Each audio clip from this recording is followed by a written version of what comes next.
രാഹുൽ മാങ്കൂട്ടത്തിൽ വിവാദം. അപ്പോൾ ഈ വിഷയത്തിൽ ഞാൻ ഇതിനു മുമ്പ് വീഡിയോ ചെയ്തിട്ടുണ്ട്. എൻ്റെ ഒരു സ്റ്റാൻഡ് ഞാൻ അതിൽ കൃത്യമായി പറഞ്ഞിട്ടുണ്ട്. എനിക്ക് കിട്ടുന്നൊരു inside information from the Congress wing തന്നെ നേതാക്കന്മാർക്ക് എല്ലാവർക്കും രാഹുൽ മാങ്കൂട്ടത്തിൻ്റെ ഈ വിഷയങ്ങളൊക്കെ അറിയാം. ഓക്കെ, അതുകൊണ്ട് തന്നെയാണ് കോൺഗ്രസിൻ്റെ ഡിഫെൻസീവ് മെക്കാനിസം ആദ്യമേ പ്രവർത്തിച്ച് ഇയാളെ യൂത്ത് കോൺഗ്രസിൻ്റെ ആസ്ഥാനത്ത് നിന്നാണ് മാറ്റി ആ വഴിക്ക് നിന്നാണ് എടുത്ത് കളഞ്ഞു.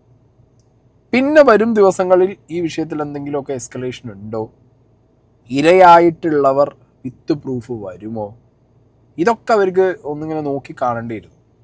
ദിവസങ്ങൾ ഇങ്ങനെ മുന്നോട്ട് പോയി. ആ വിഷയം വന്നതിന് ശേഷം പ്രത്യേകിച്ച് ഒരു എസ്കലേഷൻസ് കണ്ടില്ല എവിടെയും.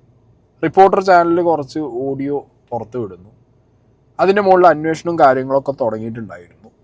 ബട്ട് എന്താ പറയുക, ഒരു സോളിഡ് എവിഡൻസ് അല്ലെങ്കിൽ സോളിഡായിട്ടൊരു വിക്ടിം മുന്നോട്ട് വരാത്തത് കൊണ്ട് തന്നെ ഈ പറഞ്ഞ ഡിഫെൻസീവ് മെക്കാനിസം കോൺഗ്രസിൻ്റെ കുറച്ചധികം ഇറങ്ങി പ്രവർത്തിച്ചതിൻ്റെ ഫലമായിട്ട് രാഹുൽ മാങ്കൂട്ടത്തിന് ഒരു ക്ലീൻ ചീറ്റ് അല്ലെങ്കിൽ ഒരു വെള്ളപൂശൽ, ഒരു പുട്ടിയിടൽ പരിപാടി ഒരു സൈഡിൽ ഇങ്ങനെ തുടക്കമിട്ട് അതിങ്ങനെ ഫുൾ ഫ്ലെഡ്ജായി വരുമായിരുന്നു.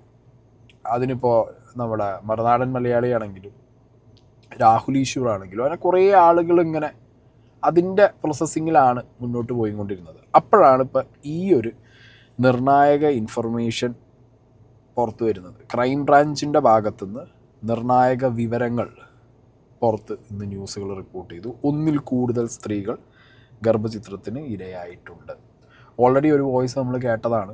ഓക്കെ, അപ്പോൾ ഇനി എന്താണ് ഇതിൻ്റെ ഡീറ്റെയിലിംഗ് എന്നുള്ളത് നമ്മൾ നോക്കണം. ആൻഡ് കഴിഞ്ഞ ദിവസം ലക്ഷ്മി പത്മ ഫേസ്ബുക്കിലിട്ടൊരു പോസ്റ്റ്, അവരുടെ ന്യൂസ് ചാനലിൽ അവർ പറഞ്ഞൊരു കാര്യം, അതൊരു വലിയൊരു സിഗ്നൽ ഉണ്ടായിരുന്നു. ഇപ്പം ന്യൂസിൽ കാണുന്നത് ഇത് 2 സ്ത്രീകളാണെന്നാണ്. അന്ന് ലക്ഷ്മി പത്മ പറഞ്ഞ സമയത്ത് തുടക്കത്തിൽ പറഞ്ഞൊരു കാര്യമുണ്ട്, സ്ട്രെസ് ചെയ്ത് പറഞ്ഞൊരു കാര്യം. ഞാൻ ആദ്യം ഇപ്പോൾ ഇന്ന് വന്ന ന്യൂസ് ഞാനിവിടെ നിങ്ങൾക്ക് പ്ലേ ചെയ്യാം. 2 യുവതികൾ ഈ ആരോപണ വിധേയനിൽ നിന്ന് ഉള്ള ഗർഭചിത്രം നടത്തി എന്നുള്ള ഒരു വിവരം അന്വേഷണ സംഘത്തിന് ലഭിച്ചിട്ടുണ്ട്. അത് ബംഗളൂരു കേന്ദ്രീകരിച്ചാണ് ഗർഭചിത്രം നടന്നത് എന്നുള്ള വിവരവും അന്വേഷണ സംഘത്തിനുണ്ട്. മാത്രമല്ല, ആദ്യ യുവതി ഗർഭചിത്രം നടത്തി, അതിനുശേഷമാണ് രണ്ടാമത്തെ സംഭവം ഉണ്ടാകുന്നത്. പിന്നീട് ആദ്യത്തെ യുവതി ഒരു ബന്ധുവും ഈ രണ്ടാമത്തെ യുവതിയുടെ ഗർഭചിത്രത്തിന് സഹായം നൽകി എന്നുള്ള വിവരങ്ങൾ കൂടി ക്രൈംബ്രാഞ്ചിന് ലഭിക്കുന്നുണ്ട്. ഏതായാലും ബംഗളൂരുവിലെ ആശുപത്രിയിൽ നിന്ന്, ഈ ആശുപത്രി ഏകദേശം അന്വേഷണ സംഘത്തിന് മനസ്സിലായിട്ടുണ്ട്, ആ ആശുപത്രിയിൽ നിന്ന് കൂടുതൽ വിവരങ്ങൾ ശേഖരിക്കാനുള്ള ഒരു നടപടികളാണ് നടക്കുന്നത്. കാരണം ഇതിപ്പോൾ നിലവിൽ അതുമായി ബന്ധപ്പെട്ട ആരും നേരിട്ട് പരാതിയുമായി എത്തിയിട്ടില്ല. അതുകൊണ്ട് തന്നെ പോലീസിന് അല്ലെങ്കിൽ അന്വേഷണ സംഘത്തിന് അതുമായി ബന്ധപ്പെട്ട ഏതെങ്കിലും തരത്തിലുള്ള കേസ് ചാർജ് ചെയ്യാൻ കഴിയില്ല. അപ്പോൾ എന്തുകൊണ്ടാണ് ഈ പരാതി വരാത്തത് എന്നുള്ള അന്വേഷണമാണ് നടക്കുന്നത്. ഇപ്പോൾ ഈ ഏതെങ്കിലും തരത്തിൽ ഈ കേസ് പിന്നീട് ഒരു കുറ്റകൃത്യമായി വരികയാണെങ്കിൽ എന്തുകൊണ്ട് പരാതിക്കാരെ കണ്ടില്ല എന്നൊക്കെയുള്ള ആരോപണങ്ങൾ അന്വേഷണ സംഘത്തിന് ഏൽക്കേണ്ടി വരും. അത് പൂർണ്ണമായും ഇല്ലാതാക്കുക, പരാതിക്കാരെ കണ്ടെത്തിയ ശേഷം അവരിൽ നിന്ന് പരാതി ഇല്ലെങ്കിൽ അതെന്തുകൊണ്ടാണ് എന്നുള്ളൊരു മൊഴി കൂടി രേഖപ്പെടുത്തി നിയമ നടപടി അവസാനിപ്പിക്കുക. അതല്ലെങ്കിൽ അവർക്ക് ഏതെങ്കിലും സമ്മർദ്ദത്തിന്റെ പുറത്ത് പരാതി നൽകാത്തതാണെങ്കിൽ അവരിൽ നിന്ന് പരാതി വാങ്ങി അന്വേഷണവുമായി മുന്നോട്ട് പോവുക. ഈ 2 സാധ്യതകളാണ് ക്രൈംബ്രാഞ്ചിന് മുന്നിലുള്ളത്. ഓക്കെ, അപ്പോൾ 2 സ്ത്രീകൾ ഗർഭചിത്രം നടത്തിയെന്നും അതിൽ ആദ്യം ഗർഭചിത്രം നടത്തിയ സ്ത്രീയും ബന്ധുവും രണ്ടാമത് ഗർഭചിത്രം നടത്തിയ ലേഡിയെ സഹായിച്ചു എന്നുള്ളത്, അതിൻ്റെ ഒരു ലോജിക്ക് എന്താണ്, അതേത് ആസ്പെക്റ്റിലാണ് അങ്ങനെ ഒരു കാര്യം പുറത്ത് വന്നിട്ടുള്ളത് എന്നുള്ളതിനെക്കുറിച്ച് ഒരു ക്ലൂ ഇല്ല. ഓക്കെ, പക്ഷേ ഈ 2 സ്ത്രീകൾ എന്ന് പറഞ്ഞത്, അവിടെയാണ് ലക്ഷ്മി പത്മ കഴിഞ്ഞ ദിവസം ന്യൂസിൽ പറഞ്ഞൊരു കാര്യം ഞാനിവിടെ നിങ്ങൾക്ക് പ്ലേ ചെയ്യാം. ആ പെൺകുട്ടികളിൽ ഒരാളെ ഞാൻ കണ്ടു. പ്രണയം നടിച്ച് കടുത്ത ശാരീരിക ഉപദ്രവങ്ങൾ ഏൽപ്പിക്കുകയും എല്ലാ കാലത്തേക്കും നീണ്ടു നിൽക്കുന്ന ട്രോമയിലേക്ക് അവളെ എടുത്തെറിയുകയും ചെയ്ത രാഹുൽ മാങ്കൂട്ടത്തിലെ തിരിച്ചു കൊണ്ടുവരാൻ കോൺഗ്രസും UDFും ശ്രമിക്കുന്ന ഈ ദിവസങ്ങളിൽ തന്നെയാണ് ഞാൻ അവളെ നേരിട്ട് കാണാൻ പോയത്. ലക്ഷ്മി പത്മ ഈ ന്യൂസിനെ കുറിച്ച് പറഞ്ഞു തുടങ്ങിയപ്പോൾ തന്നെ പറഞ്ഞത്, ആ പെൺകുട്ടികളിൽ ഒരാളെ ഞാൻ കണ്ടു. ഇവർ ഫേസ്ബുക്കിൽ എഴുതിയിട്ടതിൽ ആ പെൺകുട്ടികളെ എന്നില്ല. എഗെയിൻ ഞാൻ പ്ലേ ചെയ്യാം. ആ പെൺകുട്ടികളിൽ, ഇതിപ്പോൾ ഇന്ന് ക്രൈംബ്രാഞ്ച് ഈ 2 പെൺകുട്ടികളുണ്ട്, ഇതിൽ 2 പെൺകുട്ടികൾ ഗർഭചിത്രം നടത്തിയിട്ടുണ്ടെന്നുള്ള ഇൻഫർമേഷൻ ഇന്നാണ് ന്യൂസ് ക്രൈംബ്രാഞ്ച് അന്വേഷണം ഇങ്ങനെ പോകുന്നു എന്നൊക്കെ പുറത്തുവിടുന്നത്. പക്ഷെ ലക്ഷ്മി പത്മ 3-4 ദിവസങ്ങൾക്ക് മുമ്പാണ് ഇത് ന്യൂസിൽ പറഞ്ഞിട്ടുള്ളത്. എഗെയിൻ ഞാനൊന്ന് പ്ലേ ചെയ്യാം പോർഷൻ. ആ പെൺകുട്ടികളിൽ ഒരാളെ ഞാൻ കണ്ടു. കൃത്യമല്ലേ, ആ പെൺകുട്ടികളിൽ ഒരാളെ ഞാൻ കണ്ടു. സോ ഇത് കുറേ ആളുകൾക്ക് അറിയാം, ഈ 2 പെൺകുട്ടികൾ. ആരാണ് ഈ 2 പെൺകുട്ടികൾ? ആൻഡ് ഈ 2 പെൺകുട്ടികളിലെ ഏതെങ്കിലും ഒരു കുട്ടിക്ക് അല്ലെങ്കിൽ 2 പെൺകുട്ടികൾക്കും ന്യൂസ് മേഖലയിൽ നിന്ന് തന്നെ സ്ത്രീകളടങ്ങുന്ന ഒരു ഗ്യാങ് ഈ വിഷയങ്ങൾ പുറത്ത് പറയാതിരിക്കാൻ അവരെ സപ്രസ് ചെയ്തോ? അത് എന്ത് രീതിയിൽ? ഭീഷണിയായിരിക്കാം, വേറെ എന്തെങ്കിലും ഓഫേഴ്സ് ആയിരിക്കാം, ഏതെങ്കിലും രീതിയിൽ. ഓഫേഴ്സൊക്കെ ആവാനുള്ള ചാൻസ് ഞാൻ കാണുന്നില്ല. ഭീഷണി തന്നെയായിരിക്കും. ഭീഷണിപ്പെടുത്തി ഈ 2 സ്ത്രീകളെയും ഈ വിഷയത്തിൽ പ്രതികരിക്കാൻ പറ്റാത്ത രീതിയിൽ, കേസ് കൊടുക്കാൻ പറ്റാത്ത രീതിയിൽ ഏതെങ്കിലും ഒരു കോക്കസ് ഇത് മുൻകൈ എടുത്ത് ചെയ്തിട്ടുണ്ടോ എന്നുള്ളൊരു അന്വേഷണം ഇപ്പോൾ നടക്കുന്നുണ്ട്. പിന്നെ ഇവരുടെ വെയർഅബൌട്ട്സ്, ഇവരുടെ ഇൻഫർമേഷൻസ്, ഇവരിൽ നിന്ന് ഇനി എന്തെങ്കിലുമൊക്കെ ഒരു വാല്യുബിൾ ആയിട്ടുള്ളൊരു ഇൻപുട്ട് കിട്ടുമോ എന്നുള്ളതൊക്കെ, കാരണം ബഞ്ച് അന്വേഷണവും കാര്യങ്ങളൊക്കെ പോകുന്നുണ്ട്.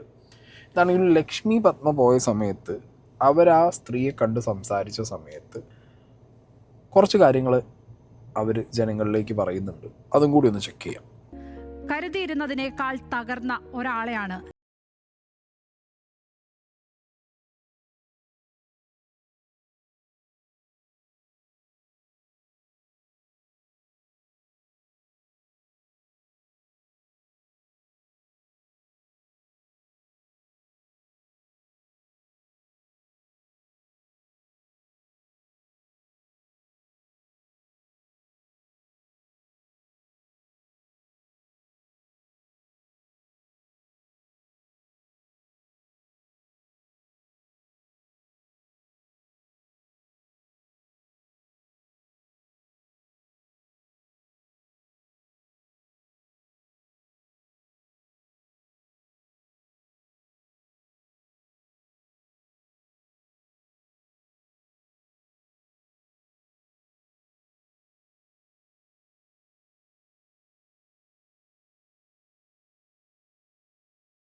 ഇത്രയ്ക്ക് ക്രൂരമായി ഉപദ്രവിച്ചവരെ മാനേജ് ചെയ്യുവാൻ രാഹുൽ മാങ്കൂട്ടത്തിന് കൃത്യമായി ഇപ്പോഴും കഴിയുന്നുണ്ട് എന്നുള്ളതാണ്. അവരെയൊക്കെ അയാൾ ഫോണിൽ വിളിക്കുന്നുണ്ട്, മാനിപ്പുലേറ്റ് ചെയ്യാൻ ശ്രമിക്കുന്നുണ്ട്. എൻ്റെ കൂടിക്കാഴ്ചയെക്കുറിച്ച് ചില കേന്ദ്രങ്ങൾ തെറ്റിദ്ധാരണാജനകമായ വാർത്തകൾ പ്രചരിപ്പിച്ചു. അതുകൊണ്ട് ആവർത്തിച്ചു പറയട്ടെ, ഈ വിഷയത്തിൽ പരാതി കൊടുക്കാനും എവിടെ പരാതി കൊടുത്താലും ഒപ്പമുണ്ടാകും എന്ന് ഉറപ്പ് നൽകുകയുമാണ് ഞാൻ ചെയ്തത്. ഞങ്ങൾ ന്യൂസ് മലയാളം ടീം ആകെ തന്നെയും ഇതേ നിലപാടാണ് സ്വീകരിച്ചിട്ടുള്ളത്. ഇക്കാര്യം ഞാൻ കണ്ട പെൺകുട്ടിക്കും അവരുടെ ബന്ധുക്കൾക്കും പൂർണ്ണമായും ബോധ്യപ്പെട്ടിട്ടുമുണ്ട്. ഒരു കാര്യം പറയാനുള്ളത്, ആ പെൺകുട്ടിക്ക് ഉപദ്രവകരമായി മാറുന്ന എല്ലാ കാര്യങ്ങളിൽ നിന്നും വിട്ടുനിൽക്കണം എന്നാണ്. ഈ പെൺകുട്ടികളുടെ ഐഡന്റിറ്റി പുറത്തു വരുന്ന സാഹചര്യം ഒഴിവാക്കാൻ എല്ലാവരും ശ്രമിക്കണം എന്നുമുള്ള അഭ്യർത്ഥനയുണ്ട്. ഞാൻ നേരിട്ട് കണ്ട് സംസാരിച്ച ഈ പെൺകുട്ടിക്കുണ്ടായ ദുരനുഭവത്തിന്റെ വിശദാംശങ്ങൾ മനസ്സിലാക്കിയാൽ ഒരാൾക്കും മറിച്ചൊരു നിലപാട് സ്വീകരിക്കാൻ പറ്റില്ല എന്ന് എനിക്ക് ഉറപ്പാണ്. നമ്മൾ അവൾക്കൊപ്പം തന്നെ നിൽക്കണം. ലക്ഷ്മി പത്മ എഗെയിൻ ഇവിടെ പറയുന്നുണ്ട്, ആ കുട്ടികൾ, ആ പെൺകുട്ടികൾ, അവരുടെ ഐഡന്റിറ്റി പെൺകുട്ടികൾ. സോ ഒന്നിൽ കൂടുതൽ പെൺകുട്ടികൾ ഉണ്ട് എന്നുള്ളത് ഇവിടുത്തെ ഈ മുതിർന്ന പൊളിറ്റീഷ്യൻസിൻ്റെ ഇടയിലും ന്യൂസുകാരുടെ ഇടയിലൊക്കെ അത്യാവശ്യം എല്ലാവർക്കും അറിവുള്ളൊരു കാര്യം തന്നെയാണെന്നുള്ളത് നിങ്ങൾക്ക് ഇതൊന്നും തന്നെ മനസ്സിലാവും. പിന്നെ ഇതിലൊരു മെയിൻ കാര്യം എന്താണെന്ന് വെച്ച് കഴിഞ്ഞാൽ, ഇവർ ഈ പറയുന്ന രീതിയിൽ അത്രയും ഗ്രാവിറ്റി ഉള്ളൊരു കേസാണ്. ഓക്കെ, സ്റ്റിൽ രാഹുൽ മാങ്കൂട്ടത്തിനും ആ രാഹുൽ മാങ്കൂട്ടത്തിൻ്റെ ബെൽറ്റിനും ഈ പറഞ്ഞ പെൺകുട്ടികളിലേക്ക് ആക്സസ് ഉണ്ട്, അവരെ മാനിപ്പുലേറ്റ് ചെയ്യാൻ പറ്റുന്നുണ്ട് എന്നുണ്ടെങ്കിൽ അവരൊരു കൈൻഡ് ഓഫ് ട്രോമയിലായിരിക്കും. അവർക്ക് ശരി എന്ത് തെറ്റെന്ത്, ആര് വിശ്വസിക്കണം ആര് വിശ്വസിക്കേണ്ട, ആര് ചതിക്കും ആര് രക്ഷിക്കുന്നു ഒന്നും അറിയാത്തൊരു സിറ്റുവേഷനിലായിരിക്കും അവർ പോകുന്നത്. അങ്ങനെയുള്ളൊരവസ്ഥയിൽപ്പെട്ട സ്ത്രീകളാവാം, സ്ത്രീയാവാം, ഒരാളായിരിക്കാം, രണ്ടാളായിരിക്കാം. അങ്ങനെയുള്ളൊരവസ്ഥയിൽ ഇവർ എങ്ങനെ ഇത് തുറന്ന് പറയും? പുറത്ത് ഇത് തുറന്ന് പറഞ്ഞു കഴിഞ്ഞാൽ അവരനുഭവം ഇപ്പോൾ ഒന്നുമില്ല. ഇങ്ങനൊരു കാര്യം ഒരു ഓഡിയോ പുറത്ത് വന്നപ്പോൾ തന്നെ അവർക്കെതിരെ നടക്കുന്ന ഒരു തരം ആക്രമണമുണ്ട്. അതിൻ്റെ ഒരു ഫ്രീക്വൻസി നമ്മൾ കണ്ടതാണ്. അപ്പോൾ ഇവരുടെ ഐഡൻറ്റിറ്റിയോ അല്ലെങ്കിൽ ഇവരൊരു കേസായിട്ട് മുന്നോട്ട് പോയാൽ ഈ രാഷ്ട്രീയ വേട്ടപ്പട്ടികൾ അവരെ കടിച്ചു കീറില്ലേ, കടിച്ചു കീറാൻ ഇട്ട് കൊടുക്കില്ലേ. ഓൾറെഡി ഗർഭചിത്രവും കഴിഞ്ഞ് അശാസ്ത്രീയമായ രീതിയിൽ കഴിഞ്ഞതുകൊണ്ട് മാനസികമായിട്ടും ശാരീരികമായിട്ടും അവർക്ക് പല പ്രശ്നങ്ങളിലൂടെ ആയിരിക്കും അവർ പോകുന്നത്. ഇനി ലക്ഷ്മി പത്മ ഈ വിഷയത്തിൽ, ഈ പെൺകുട്ടികളെ കണ്ട വിഷയത്തിൽ എഴുതിയ ഫേസ്ബുക്ക് കുറിപ്പ് ഇവിടെ ഉണ്ട്. ഞാൻ അവളെ കണ്ടു. രാഹുൽ മാങ്കൂട്ടത്തിൽ വിഷയത്തിൽ പുറത്തു വന്ന ഓഡിയോ എല്ലാം വ്യാജമെന്നും അങ്ങനെ ഒരു പെൺകുട്ടി ഇല്ല എന്നും അങ്ങനെ ഒരു ഗർഭചിത്രമോ ഗർഭമോ പോലും ഇല്ല എന്നും പറയുന്നവരോടാണ്. അങ്ങനെ ഒരു പെൺകുട്ടിയുണ്ട്, അവർ വളരെയധികം മാനസികാഘാതത്തിലാണ്, ആ ബന്ധത്തിൽ നിന്നും അവരുടെ ബുദ്ധി അവരെ പിന്തിരിപ്പിക്കുന്നു എങ്കിലും കൂടി മനസ്സ് ഇപ്പോഴും അയാളിൽ കുടുങ്ങിക്കിടക്കുന്ന നിസ്സഹായ മാനസികാവസ്ഥയിലാണവർ. അതാ നേരത്തെ പറഞ്ഞ ലക്ഷ്മി പത്മ. അതായത് കൃത്യമായിട്ട് രാഹുൽ മാങ്കൂട്ടത്തിനും ആ ബെൽറ്റിനും ആ കുട്ടികളെ മാനിപ്പുലേറ്റ് ചെയ്യാൻ പറ്റുന്നുണ്ട്.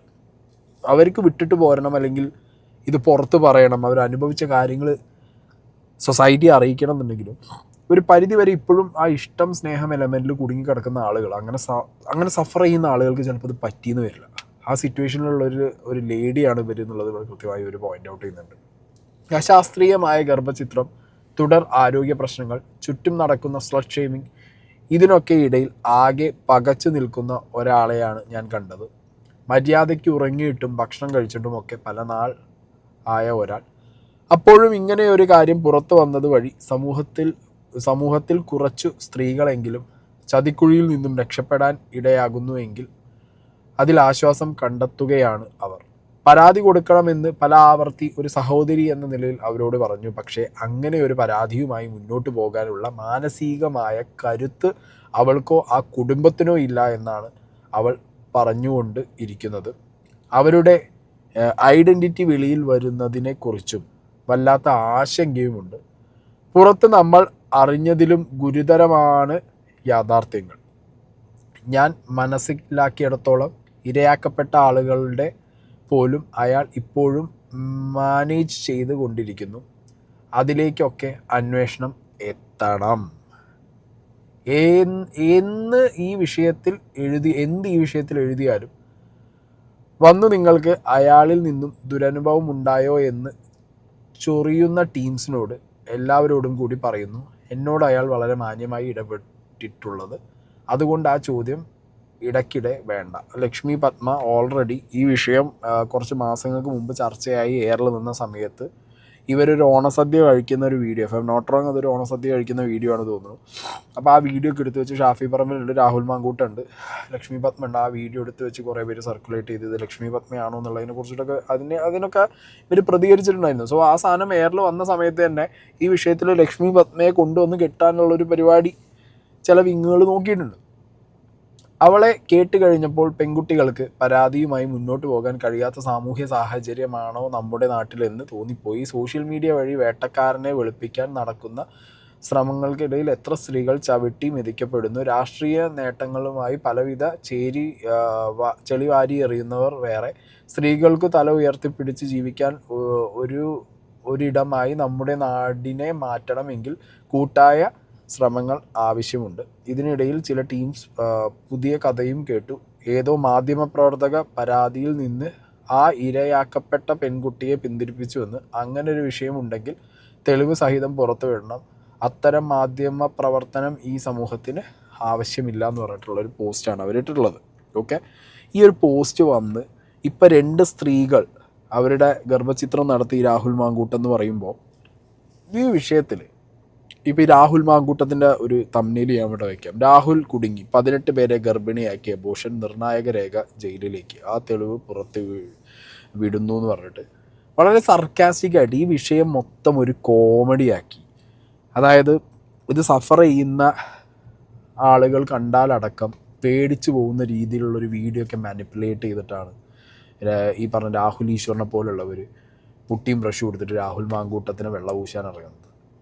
നാളെ ഈ സ്ത്രീകൾ കരുത്ത് ആർജിച്ച് രാഹുൽ മാങ്കൂട്ടത്തിനെതിരെ കേസുമായിട്ട് മുന്നോട്ട് അവരുടെ ഐഡൻറ്റിറ്റിയും പറഞ്ഞു വരികയാണെന്നുണ്ടെങ്കിൽ ഇവനെപ്പോലെയുള്ള ആളുകളുടെ ഈ പറഞ്ഞ രാഹുൽ ഈശ്വറിനെ പോലെ അറ്റവും വാലും തലയും നോക്കാതെ ആണിന് വേണ്ടി എന്ന് പറഞ്ഞാൽ ആണിന് വേണ്ടി ഇറങ്ങണം, പെണ്ണിന് വേണ്ടി ഇറങ്ങണം, മനുഷ്യന് വേണ്ടി ആദ്യം ഇറങ്ങണം. വേണ്ടേ?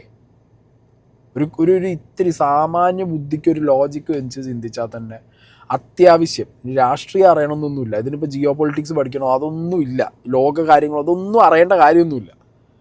കോമൺ സെൻസ് വെച്ച് ചിന്തിച്ചാൽ മതി. രാഹുൽ മാങ്കൂട്ടത്തിനെതിരെ ഇതേപോലെ കുറച്ച് ചാറ്റുകൾ പുറത്തു വരുന്നു, അയാളെ ഓഡിയോ പുറത്തു വരുന്നു. ഇതൊരു വലിയ ന്യൂസ് ആവുമ്പോൾ തന്നെ അയാളെ പാർട്ടിയിൽ നിന്ന് ഓൾറെഡി സസ്പെൻഡ് ചെയ്ത് സ്ഥാനത്തുനിന്നും മാറ്റി തട്ടി. MLA സ്ഥാനം മാത്രം അവിടെ വെച്ച് കൊടുക്കാൻ കാരണം എന്ന് പറഞ്ഞു കഴിഞ്ഞാൽ ഇത് ഏത് രീതിയിൽ എത്ര വരെ പോകും എന്നുള്ളത് നോക്കാനാണ്. ഇനി വരും ദിവസങ്ങളിൽ ഈ സ്ത്രീകളുടെ കേസ് വന്നാൽ, ഈ സ്ത്രീകളിൽ ഏതെങ്കിലും ഒരാൾ അല്ലെങ്കിൽ ഈ 2 പേരും പരാതി കൊടുത്താൽ, ഈ പറയുന്ന രാഹുൽ ഈശ്വരനും ഒരു ഉളുപ്പുമില്ലാതെ ചാനൽ ചർച്ചയിൽ കയറിയിരുന്നിട്ട് ഇത് മാറ്റി പറയും. അങ്ങനെയും സംഭവിക്കും. എന്തിനാണ് ഈ പുട്ടിയടിക്കാൻ വേണ്ടി ഇങ്ങനത്തെ ആൾക്കാരെ പിന്നാലെ ഇറങ്ങണമെന്നുള്ളത് എനിക്കിപ്പോഴും മനസ്സിലാവുന്നില്ല. ഈ മനുഷ്യൻ അതങ്ങനെ ഇരുന്ന് ഒരു കോമഡി പീസ് ആവാൻ വേണ്ടിയിട്ട് ഇറങ്ങി തിരിച്ചിട്ടൊരു സൈഡിലുണ്ട്. പിന്നെ ഭയങ്കര ചർച്ചയായ ഒരു വിഷയമാണ് സാങ്കല്പിക ഇരകളെ സൃഷ്ടിക്കാനും ശ്രമം. തന്നെ ഇരയാക്കാൻ ഒരു ചാനൽ ശ്രമിച്ചു. CPI പത്തനംതിട്ട ജില്ലാ പഞ്ചായത്ത് അംഗം ശ്രീനാദേവിയുടെ ഒരു ഫേസ്ബുക്ക് പോസ്റ്റ് ഭയങ്കര വൈറലായിരുന്നു. പാലക്കാട് MLA രാഹുൽ മാങ്കൂട്ടത്തിൻ്റെ അടൂരുള്ള വീട് നിൽക്കുന്ന പ്രദേശത്തെ ജനപ്രതിനിധിയാണ് ആര്? ശ്രീനാദേവി. കമ്മ്യൂണിസ്റ്റ് പാർട്ടി പത്തനംതിട്ട ജില്ലാ പഞ്ചായത്ത് അംഗമാണ് ഇവരുടെ ഈ ഫേസ്ബുക്ക് പോസ്റ്റിൽ പറയുന്നത് ഏതോ ഒരു മാധ്യമ പ്രവർത്തകയോ അവരുടെ ടീമും ഇവരാണോ ഈരാന്ന് ചോദിച്ചിട്ട് ഇവരെ അപ്രോച്ച് ചെയ്തു. അങ്ങനെ ഇവരോട് കുറച്ചധികം സംസാരിച്ചതിന് ശേഷം സാങ്കല്പികമായിട്ട് ഇരകളെ സൃഷ്ടിച്ച് അവർ അങ്ങനെ ഒരു സെറ്റപ്പിലേക്ക് ഇവർ പോകാൻ നോക്കുകയാണെന്നുള്ളതൊക്കെ പറഞ്ഞിട്ടുള്ളൊരു പോസ്റ്റാണ് അവരിട്ടിട്ടുള്ളത്. ചിലർ കാണും, ചില ചാനലുകാർക്ക് ഇത് ആരാ എന്താണെന്നറിയാനുള്ളൊരു വ്യഗ്രതയിൽ അവർ എല്ലായിടത്തും എറിഞ്ഞു നോക്കും. ഇപ്പോൾ ഇവിടുത്തെ മാധ്യമപ്രവർത്തനം അങ്ങനെയാണല്ലോ. പോലീസുകാരൊക്കെ ആളെ കൂടുതൽ ഇൻവെസ്റ്റിഗേഷൻ നടത്തുന്നത് ഇവിടുത്തെ ന്യൂസുകാരാണ്. ഇപ്പോൾ ഓൾറെഡി ക്രൈംബ്രാഞ്ച് ഇത് അന്വേഷിക്കുന്നുണ്ട്. ലക്ഷ്മി പത്മയ്ക്കടക്കം ഈ ഒരു ഇരയായ കുട്ടിയുടെ ഇൻഫർമേഷൻ അറിയാം. അവരത് ഷെയർ ചെയ്യാൻ റെഡി ആയിട്ടുണ്ടെന്നുണ്ടെങ്കിൽ ഞാൻ പറയുമ്പോൾ ഒരു പത്രമാധ്യമ ധർമ്മത്തിൽ നിന്നുപരി ഒരു മനുഷ്യൻ എന്നുള്ള നിലയ്ക്ക് അവർക്കൊരു സപ്പോർട്ട് കൊടുത്ത് സിസ്റ്റത്തിൻ്റെ അണ്ടറിലേക്ക് കൊണ്ടുവന്ന് അവരനുഭവിച്ച വിഷമങ്ങളും അവർ സർവൈവ് ചെയ്ത ആ ഒരു വിഷയങ്ങളൊക്കെ കേസായിട്ട് മുന്നോട്ട് പോകാനും കൂടി ഈ ലക്ഷ്മി പത്മയടക്കമുള്ളവർ ഇവരെ സഹായിക്കണം. അതാണ് കൃത്യമായി ചെയ്യേണ്ടത്. അല്ലാതെ നിങ്ങളൊന്ന് ആലോചിച്ച് വോട്ടും കൊടുത്ത ഒരു ജനപ്രതിനിധി എന്നുള്ള പേരിൽ ഈ രാഹുൽ മാങ്കൂട്ടത്തിനെ വിശ്വസിച്ച് ഇപ്പോഴും അയാളെ സപ്പോർട്ട് ചെയ്ത് മുന്നോട്ട് പോകാൻ ആൾക്കാരുണ്ട്. മനസ്സിലായില്ലേ? അത്രയും റെസ്പോൺസിബിലിറ്റി ഉള്ള ഒരാൾ ഈ രീതിയിലുള്ള പ്രവർത്തികൾ ചെയ്തിട്ടുണ്ട് ലൈഫിൽ എന്നുണ്ടെങ്കിൽ ഇതിൽ നിന്ന് രക്ഷപ്പെട്ടാൽ ഇനി മുന്നോട്ട് അയാൾ എന്തൊക്കെ ചെയ്യുന്നുള്ളതിനെ കുറിച്ച് വല്ല ഐഡിയ ഉണ്ടോ? എനിക്കറിയാം ഇതൊക്കെ പറയുമ്പോൾ കുറേ കോൺഗ്രസ്സുകാർ കമൻറ്റ് ബോക്സിൽ വന്നിട്ട് കുറേ തന്തയ്ക്കും തള്ളയ്ക്കും ഇൻ്റെ വിളിച്ചിട്ട് പോകും. പക്ഷെ നിങ്ങളൊരു കോമൺ ലോജിക്കിൽ ചിന്തിക്കണ്ടേ? ഞാൻ അങ്ങനെ ചിന്തിക്കുന്ന ഒരാളാണ്. എനിക്ക് കുറച്ചും കൂടിയും സെൻസിബിളായിട്ടുള്ള കാര്യങ്ങൾ ചിന്തിച്ച് ഇതിലൊരു ലോജിക്ക് വെച്ച് ചിന്തിക്കാനാണ് താല്പര്യം. ഇതിലെനിക്ക് മതമോ രാഷ്ട്രീയമോ അങ്ങനത്തെ ഫേവറേറ്റീസോ ഒന്നുമില്ല. ലക്ഷ്മി പത്മയെപ്പോലെ റെപ്യൂട്ടഡ് ആയിട്ടുള്ള ഒരു ജേർണലിസ്റ്റ് ചാനലിൽ പബ്ലിക്കായിട്ട് ഞാൻ ആ ഇരയെ കണ്ട് സംസാരിച്ചു എന്ന് പറയുമ്പോൾ മറുനാടനടക്കമുള്ള ആളുകൾ പുട്ടിയും വൈറ്റ് വാഷും കൊടുത്തിട്ട് അങ്ങനെ ഒരു ഇരയേ ഇല്ല, എങ്ങനെയുണ്ട്, അങ്ങനെ ഒരു ഇരയേ ഇല്ല, അങ്ങനൊരു ശബ്ദ സന്ദേശം തന്നെ എന്തോ വലിയ വിഷയമാണെന്നൊക്കെ ആയിരുന്നു മറുനാടൻ പറഞ്ഞിരുന്നു കുറച്ച് ദിവസം മുമ്പ്. അപ്പം അതെങ്ങനെ പറയാൻ പറ്റും? അടൂർ പ്രകാശൻ UDF കൺവീനർ ഇന്ന് പറയുകയാണ് അതൊരു AI വോയിസ് ആവാനാണ് സാധ്യത. ഇപ്പം AIൻ്റെ കാലമല്ലേ നമുക്ക്. ഇതൊക്കെ എങ്ങനെ ഇവരെ കൊണ്ട് പറയാൻ പറ്റുന്നു? പറയാൻ പറ്റാനുള്ള കാരണം എന്താ? ഇതേപോലെ പുട്ടിയും കോലും കൊടുത്ത് വൈറ്റ് വാഷ് അടിക്കാൻ ഇറങ്ങുന്ന ആളുകൾ ഇവിടെ ഇരുന്ന് ഒരു സൈഡിൽ നിന്ന് കാര്യങ്ങളൊക്കെ മാനിപ്പുലേറ്റ് ചെയ്ത് വഴിതിരിച്ചു വിടുകയല്ലേ.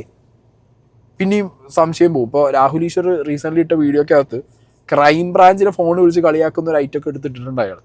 ആണെങ്കിൽ ഞാനിവിടെ വയ്ക്കാം.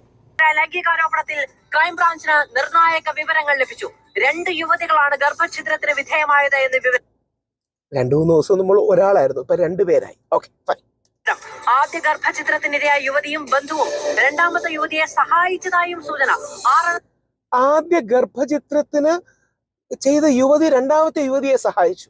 അതായത് ആദ്യ ഗർഭചിത്രത്തിന് ഇരയായ യുവതി രണ്ടാമത്തെ പെൺകുട്ടി ഒന്നും പറഞ്ഞു കാണും, രാഹുൽ മാങ്കൂട്ടത്തിൽ ചേട്ടൻ ഓൾറെഡി എന്നെ പ്രഗ്നന്റ് ആക്കിയതാണ്, എനിക്ക് ഈ അബോർഷന്റെ വഴി അറിയാം, എനിക്ക് നിന്നെയും അബോർട്ട് ചെയ്യാൻ സഹായിക്കുമെന്ന് പറഞ്ഞു കാണും അല്ലേ. നമ്മൾ ആലോചിച്ച് നോക്കുക, ഇത് മാധ്യമങ്ങളുടെ കുഴപ്പമല്ല, ഇത് ഫീഡ് ചെയ്യുന്ന ക്രൈംബ്രാഞ്ചിന്റെയും പോലീസിന്റെയും കുഴപ്പമാണ്. കുറച്ചുകൂടെ നല്ല കഥകളൊക്കെ ഉണ്ടാക്കിക്കൂടെ? കുറച്ചു കാലം ആയില്ലേ സർവീസിലും പോലീസിലും ഒക്കെ ഇരിക്കുന്നു. കുറച്ചുകൂടെ സെൻസിബിൾ ആയ കഥ.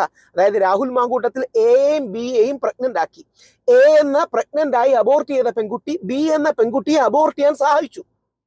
വാവ്, എത്ര ഉന്നതമായ സാഹോദര്യം, എത്ര ഉന്നതമായ പരസ്പര സഹകരണം. ഞങ്ങൾ രണ്ടും രാഹുൽ മാങ്കൂട്ടത്തിന്റെ പ്രഗ്നൻസ് ആണ്. ഞങ്ങൾ രണ്ടും പരസ്പരം സഹകരിച്ച് അബോർട്ട് ചെയ്തു. ഓക്കെ, അനന്തകൃഷ്ണൻ വിവരങ്ങൾ വായിച്ചിരിക്കുകയാണ്. എന്തൊക്കെ വാർത്തകളാണ് പുറത്തേക്ക് വരുന്നത്? അത് തന്നെ മാധു എല്ലാവരും ചോദിക്കുന്നത്, എന്തൊക്കെ വാർത്തകളാണ് നമ്മുടെ മാധ്യമങ്ങൾ കൊടുക്കുന്നത്. മാതൃഭൂമിയാണ് ഏറ്റവും മയമായിട്ട് നന്നായിട്ടും കൊടുത്തത്. അതുകൊണ്ടാണ് മാതൃഭൂമി എടുത്തത്. ബാക്കിയുള്ള ചില ചാനൽ കുറെ കൂടെ മോശമായിട്ട് കൊടുത്തിട്ടുണ്ട്. അതുകൊണ്ടാണ് അത് എടുക്കാത്തത്. മാതൃഭൂമി എനിക്ക് സ്ഥിരം കാണുന്ന ഇഷ്ടമുള്ളതാണ്. അതുകൊണ്ടാണ് മാതൃഭൂമിയുടെ എടുത്തത്. ക്രൈംബ്രാഞ്ചിന് ഈ വിവരങ്ങൾ എങ്ങനെയാണ് ലഭ്യമാകുന്നത്? ക്രൈംബ്രാഞ്ചിന് ഈ വിവരങ്ങൾ എങ്ങനെയാണ് ലഭ്യമാകുന്നത്? വിവരങ്ങളില്ലല്ലോ, തെള്ളാണല്ലോ, പ്രൊപ്പഗാൻഡയാണല്ലോ. അതായത് അപ്പൊ പിന്നെ എങ്ങനെ ലഭ്യമായ എന്താ? 2 പെൺകുട്ടികൾ, ഇനി 2 എന്നുള്ളതല്ല, ഈ തമ്പനയിൽ പോലെ അതും കൂടെയുണ്ട്. രാഹുൽ മാങ്കൂട്ടത്തിൽ യഥാർത്ഥത്തിൽ 18 പെൺകുട്ടികളെയാണ് പ്രഗ്നന്റ് ആക്കിയത്. ഞാനൊന്ന് ക്രൈംബ്രാഞ്ചിൽ വിളിച്ച് പറയാം. ക്രൈംബ്രാഞ്ചിൽ ഒന്ന് വിളിച്ച് പറഞ്ഞിട്ട് ക്രൈംബ്രാഞ്ചിൽ ഒന്ന് ഫോം വിളിച്ചിട്ട്. ഹലോ, ക്രൈംബ്രാഞ്ച് അല്ലേ സർ? രാഹുൽ മാങ്കൂട്ടത്തിൽ 18 പെൺകുട്ടികളെ യഥാർത്ഥത്തിൽ പ്രഗ്നന്റ് ആക്കി അബോർട്ട് ചെയ്യിച്ചു. ഈ വിവരത്തിന്റെ സോഴ്സ് ഏതാണെന്നോ? സാർ, എൻ്റെ കയ്യിൽ രേഖ അടക്കമുണ്ട്. അങ്ങനെ അബോർട്ട് ചെയ്യിച്ചതിന്റെ രേഖയുണ്ട് സാർ. അത് രേഖ എവിടെ? രേഖ കാണിക്കാം സാർ. ഞാൻ എൻ്റെ യൂട്യൂബിന്റെ തമ്പനയിലായിട്ടൊക്കെ കൊടുത്തിട്ടുണ്ട്. രേഖയുണ്ട് സാർ. മാങ്കൂട്ടത്തിൽ 18 പെൺകുട്ടികളെ ഗർഭചിത്രം ഗർഭിണിയാക്കി അബോർട്ട് ചെയ്യിപ്പിച്ചു. സാർ, രേഖയുണ്ട് സാർ, എഴുത്തിലുണ്ട്. എന്റെ പുസ്തകത്തിൽ എഴുതി വെച്ചിട്ട് എന്ത് കാര്യമെന്നോ? നിങ്ങൾ കള്ളം പറഞ്ഞ ഞാൻ കള്ളം പറഞ്ഞ നിങ്ങളൊരു വാദം മുമ്പോട്ട് വെച്ചാൽ അത് വലിയ കാര്യം, അതിന് തെളിവൊന്നും വേണ്ട. പിന്നെ ഞാൻ പറയുന്നതിന് എന്തിനാ തെളിവ്? സാർ, ഇതും കൂടി ഒന്ന് അന്വേഷിക്കണം. അന്വേഷിക്കുന്നതിന് സാറിന് വിരോധമൊന്നുമില്ലല്ലോ. രാഹുൽ മാങ്കൂട്ടത്തിൽ 18 പേരെ, അതായത് ഇന്ത്യയിലെ വ്യത്യസ്ത സംസ്ഥാനങ്ങളിൽ ഓടി നടന്ന് പ്രഗ്നന്റ് ആക്കുകയായിരുന്നു ഇയാളുടെ പ്രധാന പണി. അതിനെക്കുറിച്ച് നിങ്ങൾ തീർച്ചയായിട്ടും ഒരു അന്വേഷണം നടത്തണം. പറ്റുമെങ്കിൽ വിദേശത്തോടു കൂടിയൊക്കെ ഒരു അന്വേഷണം നടത്തുന്നത് നല്ലതായിരിക്കും. നമ്മുടെ വിജയനെയും ദാസനെയും പോലെ സാറിനൊക്കെ വിദേശത്തു നിന്ന് പോകാൻ ഒരു അവസരം കിട്ടും. അതായത് നമ്മൾ അമേരിക്കയെന്നോ, സാറിന് പോകാൻ ഇഷ്ടമുള്ള രാജ്യം മതി, അമേരിക്കയെന്നോ ഇംഗ്ലണ്ടെന്നോ പാരീസ് എന്നോ ഒക്കെ പറഞ്ഞ് നിങ്ങളൊരു അന്വേഷണം തുടങ്ങിയാൽ മതി. പോൾ ബാർബറെ വല്ലതും കിട്ടിയാലോ? കേട്ടല്ലോ, സിസ്റ്റത്തിന് നിയമത്തിനൊക്കെ കളിയൊക്കെയാണ് ഉപരി ഇരുന്നിട്ട് അങ്ങനെ ഇത് തെളിഞ്ഞ്, അല്ലെങ്കിൽ ഇതിനകത്തൊരു ഫാബ്രിക്കേഷൻ നടന്നു എന്നുള്ളത് രാഹുൽ ഈശ്വരന് ഉറപ്പുണ്ടെങ്കിൽ മാത്രം ചെയ്താൽ പോരെ ഈ വിഷയം. പിന്നെ ഈ 2 സ്ത്രീകൾ, ആദ്യം ഗർഭചിത്രം നടത്തിയ സ്ത്രീയും അവരുടെ കുടുംബക്കാരനോ കാര്യോ ഒരാളും കൂടിയും ചേർന്ന് രണ്ടാമത് ഗർഭിണിയായ സ്ത്രീയെ ഗർഭചിത്രം നടത്താൻ വേണ്ടി സഹായിച്ചു എന്ന് പറയുന്നിടത്ത് ഞാൻ പറഞ്ഞല്ലോ, അതിൻ്റെ ഒരു സംഗതി എനിക്കും മനസ്സിലാവുന്നില്ല. പക്ഷേ ഒരു രീതിക്ക് നമ്മൾ ചിന്തിച്ചു കഴിഞ്ഞാൽ, രാഹുൽ മാങ്കൂട്ടത്തിൽ കണ്ണിങ് ആണെങ്കിൽ ആദ്യം ഗർഭചിത്രം നടന്ന സ്ത്രീയാണ് ഇവർ എന്നുള്ളത് ചിലപ്പോൾ മറച്ചു വെച്ചിട്ടായിരിക്കും എന്ത് ചെയ്തിട്ടുണ്ടാവുക. ഇത് ചിലപ്പോൾ ഫ്രണ്ടിൻ്റെയോ അല്ലെങ്കിൽ വേറെ ഏതൊരു റിലേറ്റീവിനൊരു ഇത് ചെയ്യണം, നീ ഒന്ന് സഹായിക്കുക, അങ്ങനെ ഏതെങ്കിലും ഒരു രീതിയിൽ ഇത് ചെയ്തു കൊടുക്കാം. അങ്ങനെയും മാനിപ്പുലേറ്റ് ചെയ്യാം. സ്റ്റിൽ ഇത്രയും വിഷയങ്ങൾ നടക്കുമ്പോഴും ഇരയായ സ്ത്രീകളെ കൺവിൻസ് ചെയ്യാൻ, മാനിപ്പുലേറ്റ് ചെയ്യാൻ ആ വ്യക്തിയെ കൊണ്ട് പറ്റുന്നുണ്ട് എന്നുണ്ടെങ്കിൽ, അപ്പോൾ ആ രീതിയിൽ ഏത് രീതിയിലുള്ള മാനിപ്പുലേഷൻ ആയിരിക്കും ചെയ്യാൻ പറ്റിയിരിക്കണം? ഞാൻ പറഞ്ഞല്ലോ, ഈ വിഷയത്തിലൊക്കെ ഓക്കെ, പല സ്ത്രീകളും പലർക്കുമെതിരെ കള്ളക്കേസുകൾ, ഫേക്ക് കേസുകളൊക്കെ കൊടുക്കുന്നൊരു നാടാണിത്. പക്ഷേ ഈ വിഷയത്തിൽ കോൺഗ്രസിൻ്റെ ഒരു എന്താ പറയുക, ആദ്യം ഇനീഷ്യലി വന്നിട്ടുള്ള ഒരു റെസ്പോൺസും അവരുടെ ഒരു ഡിഫെൻസീവ് മെക്കാനിസം വർക്ക് ചെയ്ത ഒരു സ്പീഡും ഇപ്പോഴും ഞാൻ പറയുന്നു വി ഡി സതീശൻ അടക്കമുള്ള ആളുകൾക്ക് പേടിയാണ് ഈ വിഷയത്തിൽ. എത്ര ദിവസം ഇരകൾ പുറത്തു വരാതിരിക്കും? വന്നു കഴിഞ്ഞാൽ ഇപ്പോൾ ഈ പറഞ്ഞ ആൾക്കാരൊക്കെ മുണ്ടും പൊക്കി ഓടേണ്ടി വരും. പാർട്ടിക്കകത്ത് തന്നെ, കോൺഗ്രസ് പാർട്ടിക്കകത്ത് തന്നെ മുതിർന്ന നേതാക്കന്മാരടക്കമുള്ള ആളുകൾക്ക് എല്ലാ കാര്യങ്ങളും അറിയാം. മനസ്സിലായോ? ഇതൊരു ഹിയർസേ ആണെങ്കിൽ പോലും ഞാൻ പറയാം, ഹിയർസേ വന്ന് ഞാൻ പറയാറില്ല സാധാരണ, പക്ഷേ എൻ്റെ ചെവിയിൽ പല നേതാക്കന്മാരും ഈ സംഗതി പറഞ്ഞത് എൻ്റെ ചെവി കിടക്കുന്നുണ്ട്. ആലോചിച്ച് നോക്കും നിങ്ങൾ. നമ്മളൊരു സംശയമാണ് ചോദിക്കുന്നത്, ഇവൻ ഇങ്ങനെയാണോ, ഇയാളിങ്ങനെ ചെയ്തിട്ടുണ്ടോ? വളരെ ബ്ലണ്ടായിട്ട് പറഞ്ഞിട്ടുണ്ട്, ചെയ്തിട്ടുണ്ട്, ചെയ്യാത്ത ആളൊന്നുമല്ല, ചെയ്തിട്ടുണ്ട്. പക്ഷെ പാർട്ടിക്കാരാണ്, പാർട്ടിക്ക് വേണ്ടി ഇതൊന്നും, പാർട്ടിയുടെ പ്രതിച്ഛായ എന്നൊന്നും പറഞ്ഞ് പുറത്ത് പറയുന്നില്ല ഇവരൊന്നും. മനസ്സിലായില്ലേ? അതൊക്കെ അങ്ങനെയാണ്. എന്താണെങ്കിലും വരും ദിവസങ്ങളിൽ നമുക്ക് കണ്ടറിയാം എന്താണ് സംഭവിക്കുക എന്നുള്ളത്. ഓക്കെ, ഞാൻ പറഞ്ഞല്ലോ, വൈറ്റ് വാഷ് അടിക്കാനും പുട്ടി അടിക്കാനൊക്കെ ഇറങ്ങുന്നവർ രാഹുൽ മാങ്കൂട്ടത്തിൻ്റെ കേസിൽ ഒന്ന് വെയിറ്റ് ചെയ്ത് വൈറ്റ് വാഷും പുട്ടി അടിക്കാൻ ഇറങ്ങിക്കഴിഞ്ഞാൽ നിങ്ങൾക്ക് നല്ലത്. ഇല്ലെങ്കിൽ നാളെ നിങ്ങൾ നാണം കണ്ട ഒരവസ്ഥയ്ക്ക് കാര്യങ്ങൾ പോകും. അല്ല ഇനിയിപ്പോൾ ഈ പറഞ്ഞ രാഷ്ട്രീയമായിട്ടുള്ള പരിപാടികളും സെറ്റിൽമെൻറ്റ്സ് ഒക്കെ ആണെന്നുണ്ടെങ്കിൽ പലതും പുറത്ത് വരില്ല.